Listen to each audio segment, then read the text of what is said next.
Como Colombia ha solido llamarse interna y externamente desde hace más de 25 años, un país de economistas, durante sus impopulares y difíciles gobiernos y soluciones que han permitido que mediocremente la economía se mantenga a flote. Una economía colombiana liderada desde 1982 por una raíz de banqueros, los cuales sostendrían y evadirían la primera crisis financiera notoria, en la cual fue la primera revelación de aquella esencia corrupta jurídica y financiera que como fenómeno ha contenido a la sociedad y en especial la oligarquía colombiana en su papel como motor esencial y fallo de la economía y administración financiera estatal.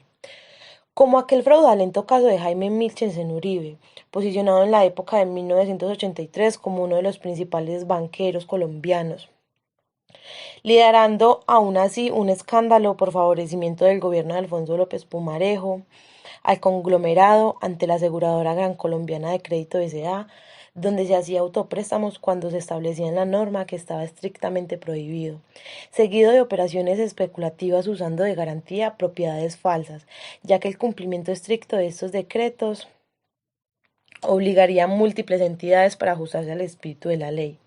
En lugar de acatar la nueva norma y desmontar sus estructuras de poder que no correspondía a la letra de la ley, fue el desencadenante de un carcelazo colectivo que tomó escenario más tarde, que irónicamente el propio señor Milchensen divulgó.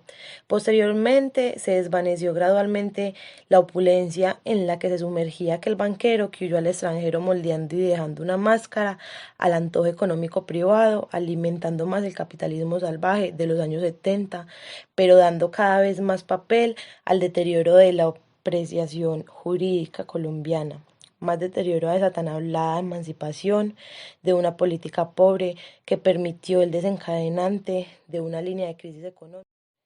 La economía cafetera desde sus inicios ha ido saltando de crisis en crisis. Las denominadas crisis cafeteras no son fenómenos pasajeros, son una constante en la historia y la economía del café.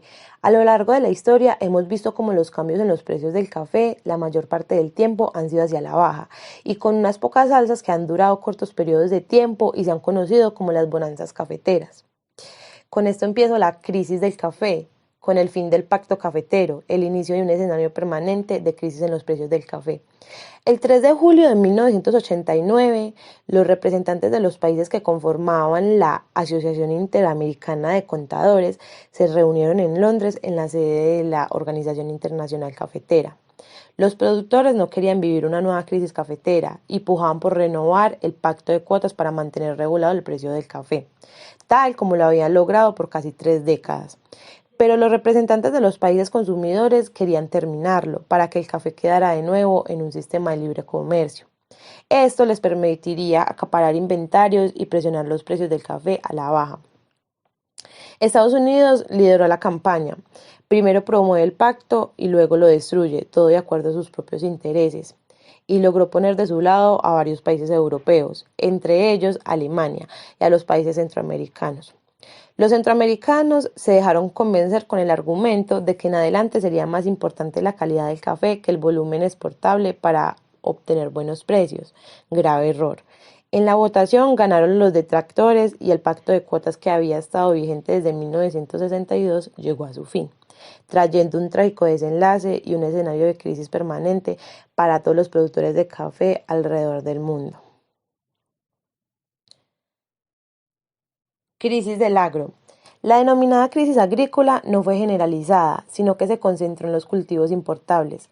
En efecto, el único subsector afectado fue el de cultivos importables, el cual representa una quinta parte de la reproducción del sector agrícola.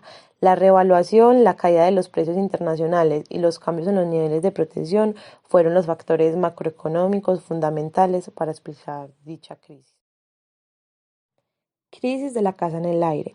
Según los cálculos de la Asociación Nacional de las Instituciones Financieras, la crisis hipotecaria le costó al país 2 puntos del Producto Interno Bruto, que es inferior a la que se ha registrado en otros países, pero importante si se tiene en cuenta el impacto social por la cantidad de personas a la que la pérdida de su vivienda mandó a la pobreza. De acuerdo con este centro de estudios, lo que nos heredó tal crisis fue el impuesto del 2 por mil, que ahora vamos en el 4 por mil. El miedo a endeudarse para adquirir vivienda, lo que afectó la bancarización, y finalmente una tradición de fallos judiciales con profundo calado acerca de temas económicos. Caída del Producto Interno Bruto. En 1999, el Producto Interno Bruto se desplomó 4,2%, un mal año que dejó un sistema financiero más conservador, un estatuto regulatorio para el crédito de vivienda y cambios en la política monetaria. El gobierno se vio en la obligación de intervenir el sistema financiero a través de la compra de diversas entidades financieras. Crisis de los títulos de deuda pública. En agosto del 2002, el mercado de deuda pública interna vivió la peor crisis de su historia, causada por factores de incertidumbre externos y locales. Luego de haberse valorizado significativamente durante el primer semestre del año pasado, los precios de los títulos de deuda pública cayeron en agosto a sus mínimos históricos, provocando fuertes pérdidas en las entidades financieras por efecto de la valoración de esos títulos en su portafolio. Crisis de las pirámides. Durante el segundo semestre del 2008 se inició la crisis financiera internacional más profunda desde la Gran Depresión de los años 30. Simultáneamente Colombia y particularmente el suroccidente del país fueron el escenario propicio para el nacimiento, la consolidación y el derrumbe de 250 captadoras ilegales de dinero llamadas coloquialmente pirámides. Este fenómeno tuvo su auge y desplome en el 2008, lo que generó distintos efectos para las economías de las regiones más comprometidas, especialmente Cauca, Nariño y Putumayo. Se calcula que la captadora de dinero fácil, rápido y efectivo captó cerca de 2 millones de pesos en 64 oficinas en todo el país, mientras que la captadora David Murcia Guzmán obtuvo ingresos de 72 mil millones de pesos en 2007, según la revista Semana en el 2008. Tal circunstancia creó diferentes consecuencias económicas y sociales en los territorios en donde hubo mayor presencia de este fenómeno.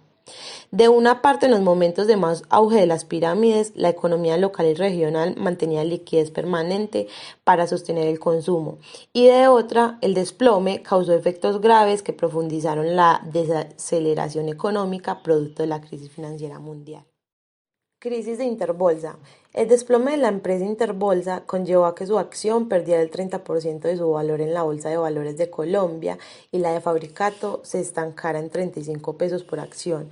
Eso llevó a la quiebra o pérdida de dinero de muchos accionistas que tenían patrimonio en dichas acciones, conllevando a una burbuja de incertidumbre y desconfianza en el mercado colombiano.